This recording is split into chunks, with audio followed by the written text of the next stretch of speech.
ভেবে দেখুন এমন একটা সিনারিও, হামজা চৌধুরী টিভি সেটের সামনে বসে দেখছেন বাংলাদেশের ম্যাচ। ওখানে ওরও খেলার কথা ছিল, তবে ইনজুরি কনসার্নে শেষ মুহূর্তে ছিটকে গেছেন দল থেকে। ম্যাচ দেখতে দেখতে ভাবছেন তিনি এমন একটা দলের জার্সিতে ইন্টারন্যাশনাল খেলেন যারা নেপালের মতো দলের বিপক্ষেও গোল করতে পারছে না, ম্যাচ জিততে পারছে না। Brilliant backing skills from Chowdhury.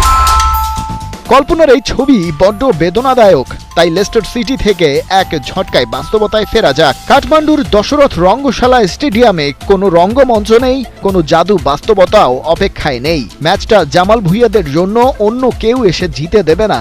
কিছু একটা যদি হয় সেটা করতে হবে নিজেদেরকেই।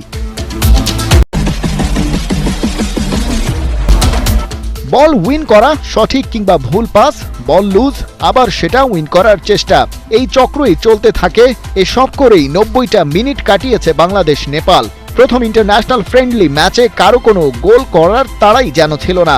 ম্যাচের জয় কিংবা পরাজয় বলে কিছু আছে সেটাই যেন জানা নেই দুদলের। নেপালের সাথে অবশ্য এবারই প্রথম নয়, টানা 6 ম্যাচ জয়হীন লাল সবুজ বাহিনী, তার 4টি ড্র। এই যখন অবস্থা, তখন এশিয়ান কাপ কোয়ালিফায়ারে ঘরের মাঠে ভারতকে হারানোর স্বপ্ন দেখে বাংলাদেশ, হংকংকেও হারাতে চায়। অবশ্য নেপাল ম্যাচের বেশ আগেই এই লড়াইকে ঘিরে সম্ভাব্য সব উত্তেজনা একটু একটু করে মারা গেছে। লেস্টারের পক্ষ থেকে জানানো হয়েছে হামজার ইনজুরি কনসার্ন।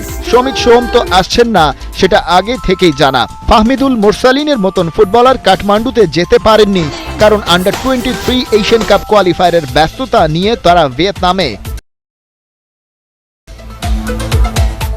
এর সাথে যোগ হয়েছে ন্যাশনাল টিমের নাম্বার 1 গোলকিপার মিতুল মারমার ইনজুরি। অবশ্য ওর রিপ্লেসমেন্ট হিসেবে মোহামেডানের গোলকিপার সুজন হোসেনকে না নামালেও পারতেন হাভিয়ের কাবরেরা, কারণ সেই অর্থে গোলের তেমন চান্সই ক্রিয়েট করতে পারেনি নেপালিজরা। একই কথা খাটে অ্যাওয়ে টিম বাংলাদেশের ক্ষেত্রেও। জামাল তপু বর্মনদের খেলা দেখে মনে হয়েছে স্রেফ নিয়ম রক্ষার জন্যই মাঠে নেমেছেন সবাই। যে কটা অ্যাটাক হয়েছে তার মৃত্যু দেখা গেছে প্রতিপক্ষের ডি বক্সে ঢোকার বেশ আগেই।